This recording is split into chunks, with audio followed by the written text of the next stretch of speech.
Ora, aquele que é poderoso para vos guardar de tropeços e para vos apresentar com exultação, imaculados diante da sua glória, ao único Deus, nosso Salvador, mediante Jesus Cristo, Senhor nosso, glória, majestade, império e soberania, antes de todas as eras, e agora e por todos os séculos.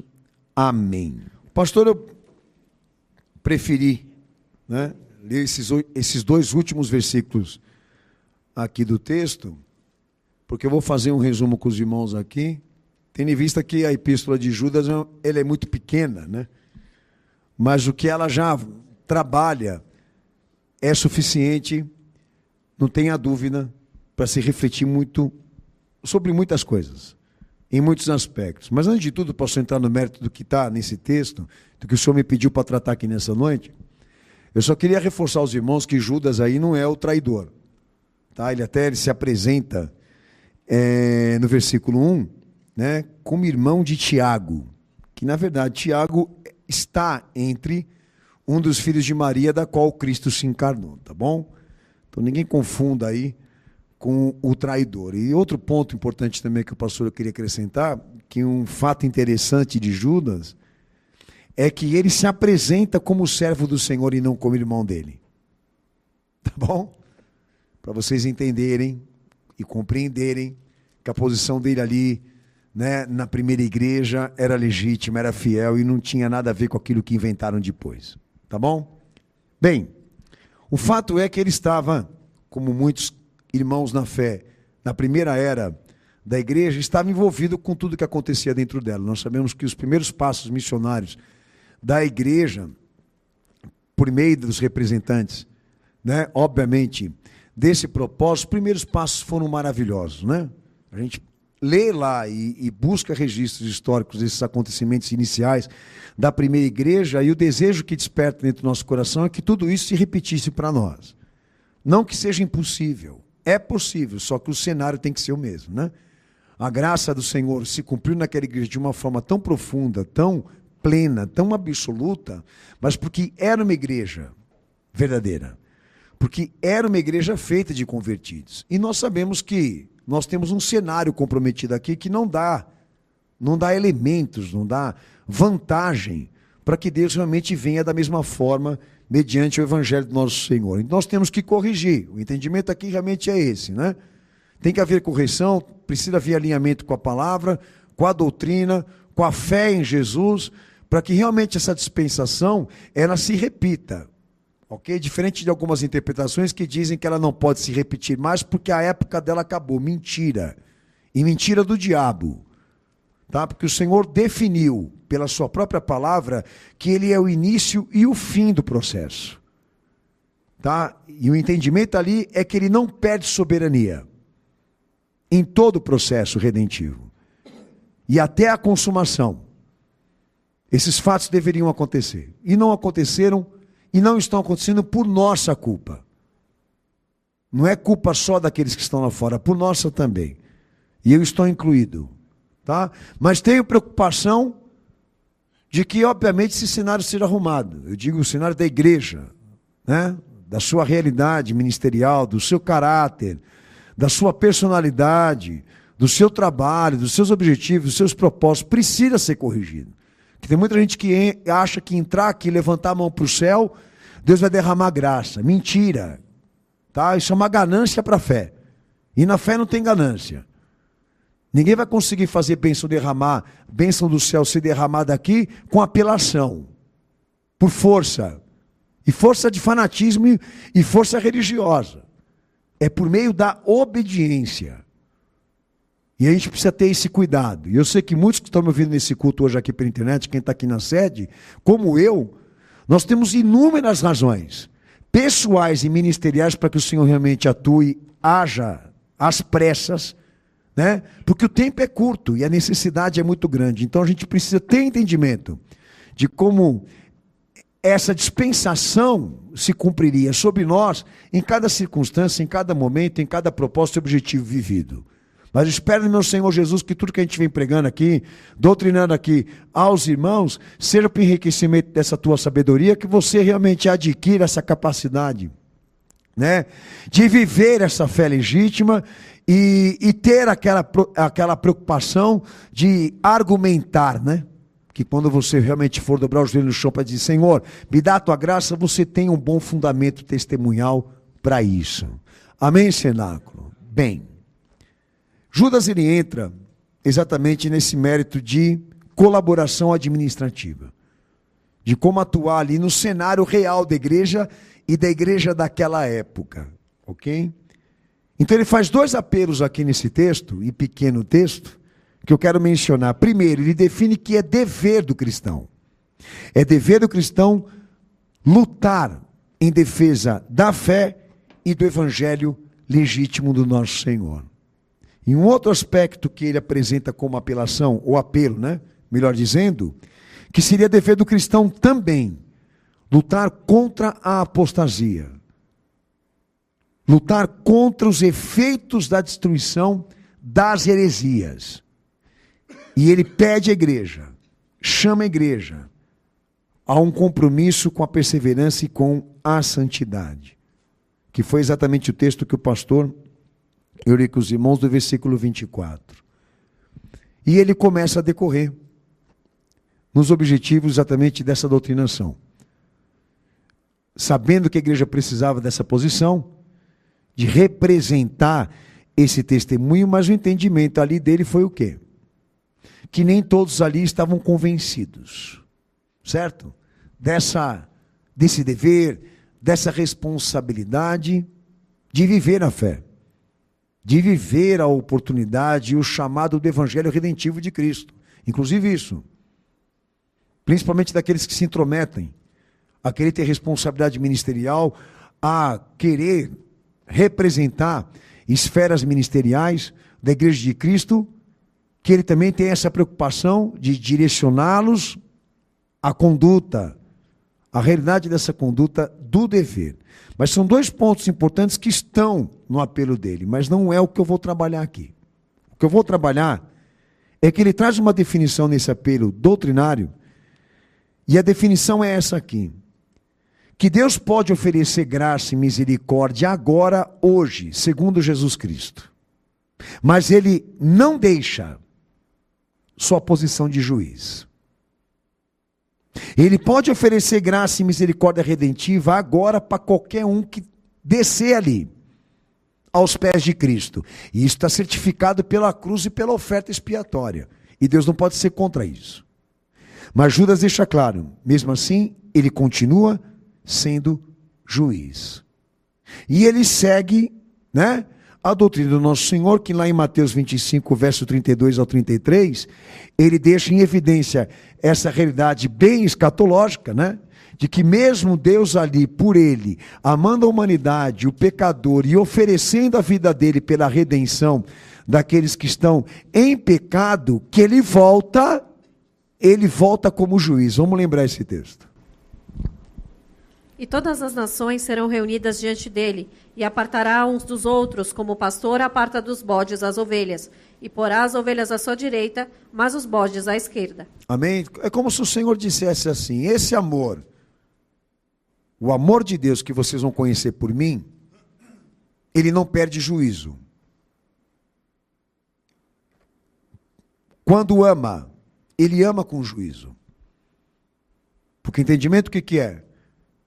Que a graça se destina para aqueles que creem e o juízo para aqueles que não creram. Mas o amor de Deus foi derramado por todos. O amor de Deus é uma causa universal. E não há acepção. Detalhe, não há acepção, isso está certificado. Mas qual a minha preocupação aqui? De fazer esse levantamento que ele deu da doutrina da graça, que a graça e a misericórdia de Deus derramada em Cristo Jesus, ela não pede juízo e autoridade de julgamento. Que é exatamente isso que a igreja está alegando agora. Eu digo aquelas que se renderam à visão contemporânea, a esse discurso liberalista, de certo relativismo moral e dogmático, e parece que, maioria, que o amor de Deus, que a igreja precisa pregar para aqueles que entram dentro dela, ele só ama, não julga.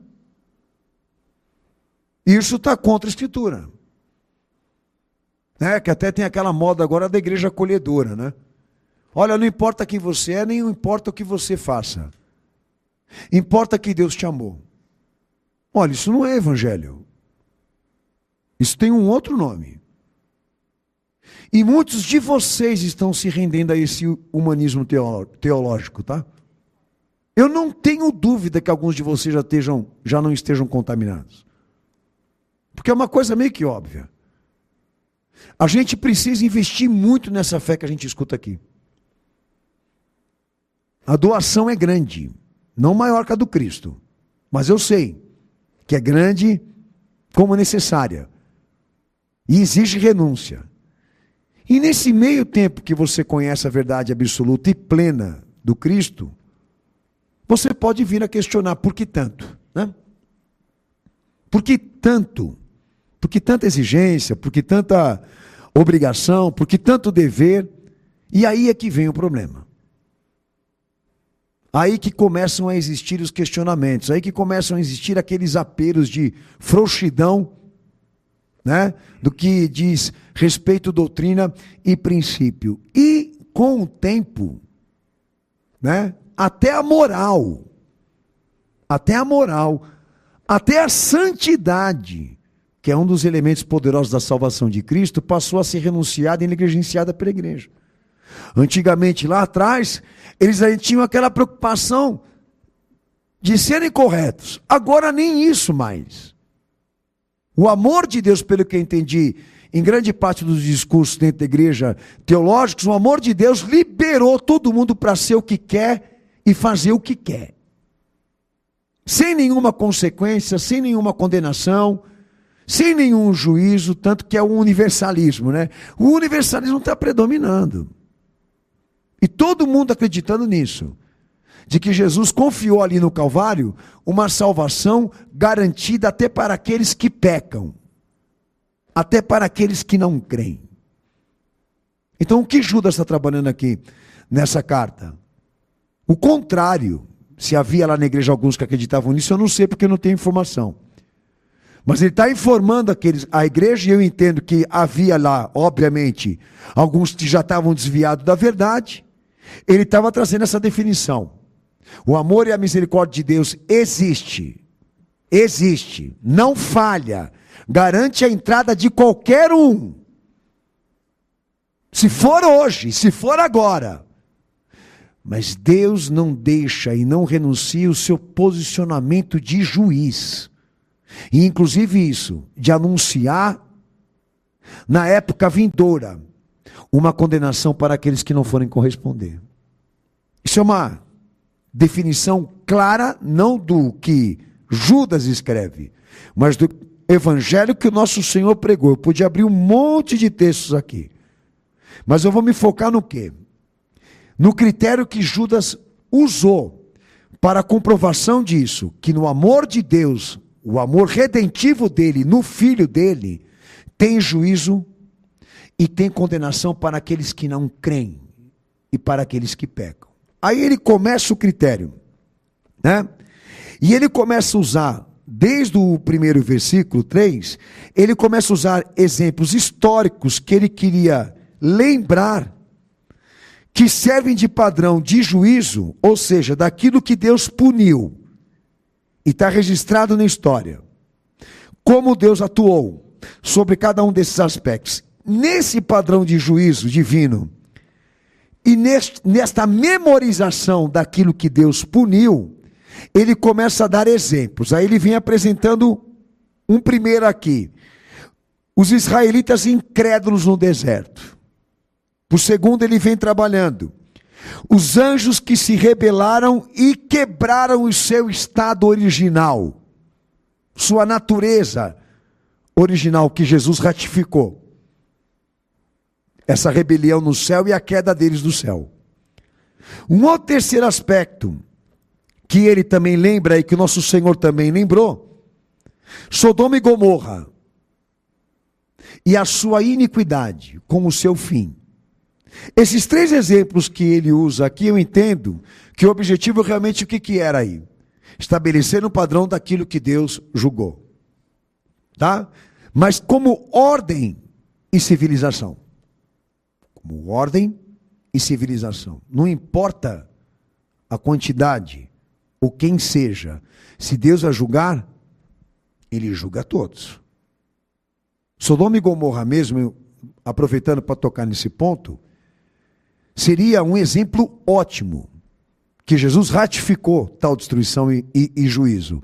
Um exemplo ótimo de Deus, como Deus olha a sociedade agora. Como Deus olha a sociedade agora, depois que o Filho morreu, pela salvação do pecador. Com o mesmo olhar. O mesmo olhar para aquela Sodoma e Gomorra de antes, é o mesmo agora, para essa que está aí. Que já tornou o pecado um elemento de culto. E isso, a corrupção, um estilo de vida. E as igrejas participam dessa realidade. Né? Alguns de vocês não enxergam. Porque são cegos. Mas eu estou aqui, colaborando. E fazendo com que você realmente busque um pouco mais de entendimento para identificar quem são esses funcionários, né, desse Estado liberal, para não dizer anticristão, que estão usando essas instituições para contaminar aqueles que estão dentro dela com esse conceito, com essa ideia de que agora Deus não julga mais, Ele só ama. Então não importa a proporção, não importa a quantidade, não importa quem seja, quando Ele for julgar, Ele vai julgar. Uma civilização inteira. Uma civilização inteira, toda uma ordem, e ordem completa, como foi, a princípio, Israel, como foi Sodoma e Gomorra, como foram os anjos, que não dá nem para contar a quantidade de anjos que Deus precipitou da sua presença, os jogou, os excluiu da sua presença depois que eles pecaram. Não dá para contar. São milhões e milhões e milhões. E ele não poupou. E ele não poupou. Então eu queria trabalhar esse primeiro detalhe aqui. O que esse padrão me prega? Olha, pode juntar toda essa galera aí. Com bandeirinha, com oração, com jejum, pedindo misericórdia, chamando por socorro. O juízo chegou, já era. É que nem o dilúvio. Enquanto a arca estava com a porta aberta, todo mundo ria. A hora que começou a chover e Deus lacrou a porta, todo mundo queria entrar. E não deixou entrar. Um outro padrão de juízo que aconteceu lá, na primeira era, e que serve para nós de base de entendimento e compreensão do que vai ser esse próximo juízo que Deus vai estabelecer num único dia,